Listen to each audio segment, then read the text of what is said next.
अब आती है दोस्तों संपूर्ण सृष्टि रचना।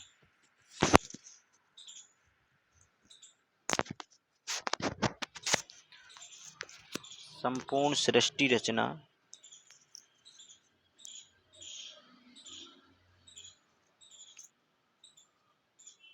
सूक्ष्म भेद से निष्कर्ष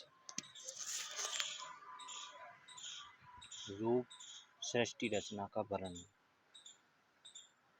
प्रभु प्रेमी आत्माएं प्रथम बार निम्न सृष्टि रचना को पढ़ेंगे तो ऐसे लगेगा जैसे एक दंत कथा हो, परंतु सर्व पवित्र सदग्रंथों के प्रमाण को पढ़कर दांतों तले उंगली दबाएंगे कि यह वास्तविक अमृत ज्ञान कहाँ छुपा हुआ था।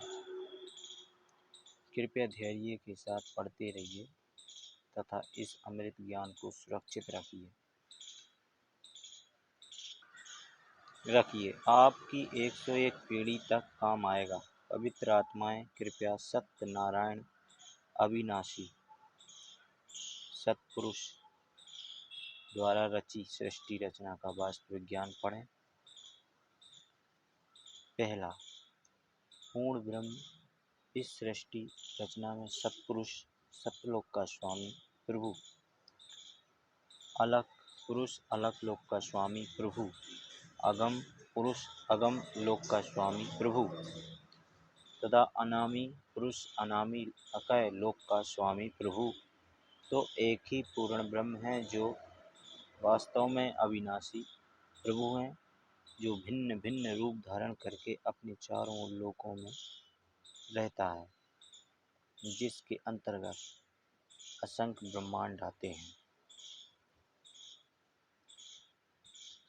दूसरा स्टेज पर ब्रह्म। यह केवल 7 संख्य ब्रह्मांड का स्वामी प्रभु है। यह अक्षर पुरुष भी कहलाता है, परंतु यह तथा इसके 21 ब्रह्मांड भी वास्तव में अविनाशी नहीं है। ब्रह्म यह केवल 21 ब्रह्मांड का स्वामी है। इसे क्षर पुरुष, ज्योति निरंजन, काल आदि उपमा से जाना जाता है। यह तथा इसके सर्व ब्रह्मांड नाशवान है। उपरोक्त तीनों पुरुषों प्रभु का प्रमाण पवित्र श्रीमद् भागवत गीता अध्याय 15 श्लोक 16-17 में भी है। चौथा,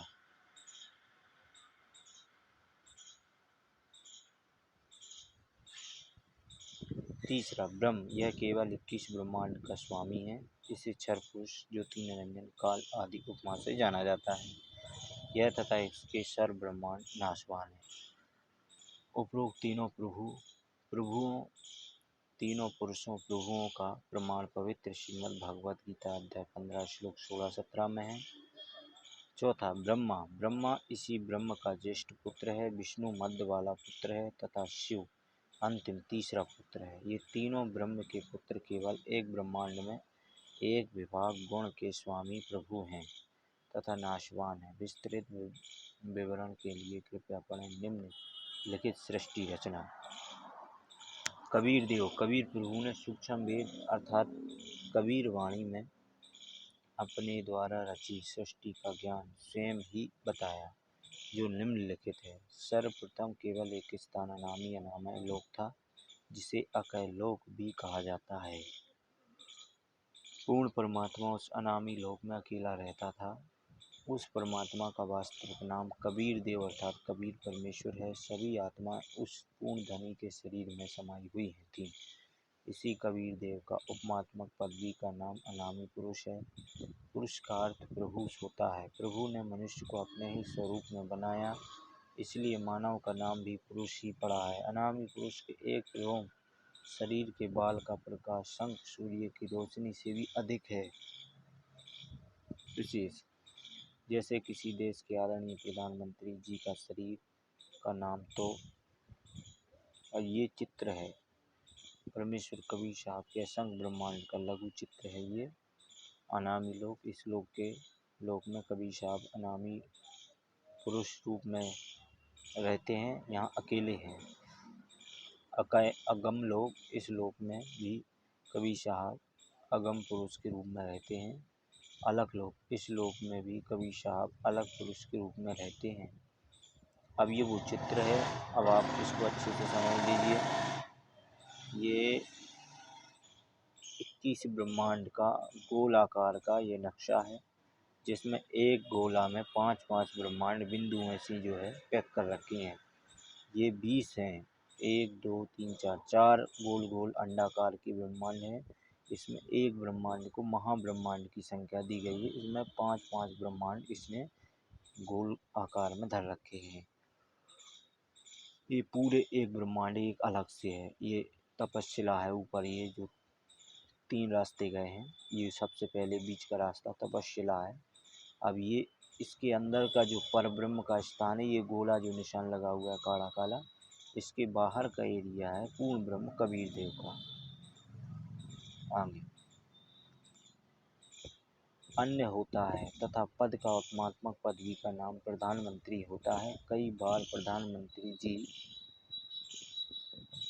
अपने पास कई विभाग भी रख लेते हैं, तब भी जिस भी विभाग के दस्तावेजों पर हस्ताक्षर करते हैं तो उस समय उसी पद को लिखते हैं। गृह मंत्रालय के दस्तावेजों पर हस्ताक्षर करेंगे तो अपने को गृह मंत्री लिखेंगे, वहाँ उसी व्यक्ति के हस्ताक्षर की शक्ति कम होती है। इसी प्रकार कबीर परमेश्वर कबीर देव की रोशनी में अंतर भिन्न लोकों में होता जाता है। ठीक इसी प्रकार पूर्ण परमात्मा कबीर देव कबीर परमेश्वर में नीचे के 3 लोक और लोकों अगम लोक, अलख लोक, सतलोक की रचना शब्द वचन से की है। यही पूर्ण ब्रह्म परमात्मा कबीर देव कबीर परमेश्वर ही अलख लोक में अगम लोक में प्रकट हुआ तथा कबीर देव कबीर परमेश्वर अगम लोक का भी स्वामी है तथा वहाँ उनके उपमात्मक पदवी का नाम अगम पुरुष अर्थात अगम प्रभु है। इसी अगम प्रभु का मानव सादृश शरीर बहुत तेजोमय है, जिसके एक रोम शरीर के एक बाल की रोशनी खरब सूर्य की रोशनी से भी अधिक है। यह पूर्ण परमात्मा कबीर परमेश्वर अलख लोक में प्रकट हुआ तथा स्वयं ही अलख लोक का भी स्वामी है तथा उपमात्मक पदवी का नाम अलख पुरुष भी इसी परमेश्वर का है तथा इसी पूर्ण प्रभु का मानव सादृश शरीर तेजोमय ज्योति सूर्य ज्योति पर स्वयं प्रकाशित है। एक रोम मानव शरीर के एक बाल की रोशनी अरब सूर्यों के प्रकाश से भी ज़्यादा है। यही पूर्ण प्रभु सत्यलोक में प्रकट हुआ तथा सत्यलोक का भी अधिपति है। इसलिए इसी का आत्मात्मक पदवी का नाम सतपुरुष अविनाशी प्रभु है। इसी का नाम अकाल मूर्ति शब्द स्वरूपी राम पूर्ण ब्रह्म परम अक्षर ब्रह्म है। इसी सतपुरुष कबीर देव कबीर प्रभु का मानव सादृश शरीर तेजोमय है, जिसके एक रोम शरीर के बाल का प्रकाश पड़ोस सूर्य तथा इतने ही चंद्रमाओं के प्रकाश से भी अधिक है। इस कबीर देव कबीर प्रभु ने सतपुरुष रूप में प्रकट होकर सत्यलोक में विराजमान होकर प्रथम सत्यलोक में अन्य रचना की। एक शब्द वचन से 16 दीपों की रचना की, फिर 16 शब्दों से 16 पुत्रों की उत्पत्ति की। एक मानसरोवर की रचना की जिसमें अमृत भरा। 16 पुत्रों के नाम हैं। पहले का नाम कूरम है,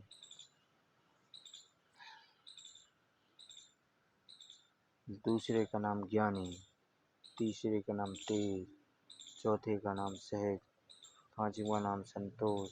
पांचवें का नाम सहज। पहले का नाम कूरम, दूसरे का नाम ज्ञानी, तीसरे का नाम विवेक, चौथे का नाम तेज, पांचवें में नाम सहज, छठवें का नाम संतोष, सातवें श्रुति, आठवां आनंद, नौवां क्षमा, 10वां निष्काम, 11वां जलरंगी, 12वां चिन्ह, 13वां प्रेम, 14वां दयाल और 15वां धैर्य और 16वां योग संतायन अर्थात योग जी। सतपुरुष कबीर देव ने अपने पुत्र अचिंत को सत्यलोक की अन्य रचना का भार सौंपा तथा शक्ति प्रदान की। अचिंत ने अक्षर पुरुष परब्रह्म की शब्द शक्ति से की उत्पत्ति की तथा कहा कि मेरी मदद करना। अक्षर पुरुष स्नान करने मानसरोवर पर गया कि तथा कहा कि मेरी मदद करना। अक्षर पुरुष स्नान करने मानसरोवर पर गया, वहाँ आनंद आया तथा सो गया।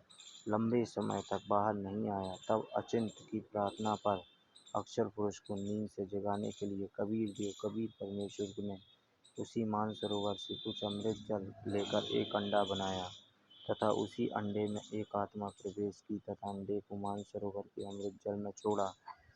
अंडे की गड़गड़ाहट से अक्षर पुरुष की निंद्रा भंग हुई। उसने अंडे को क्रोध से देखा, जिस कारण से अंडे के दो भाग हो गए। उसमें से ज्योति निरंजन सत्पुरुष निकला, जो आगे चलकर काल कहलाया।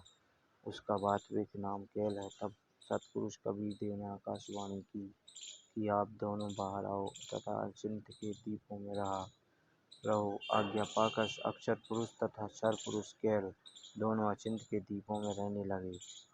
बच्चों की नालायकी उन्हीं को दिखाई कि कहीं फिर प्रभुता की तड़प ना बन जाए, क्योंकि समृद्ध कार्य सफल नहीं होता।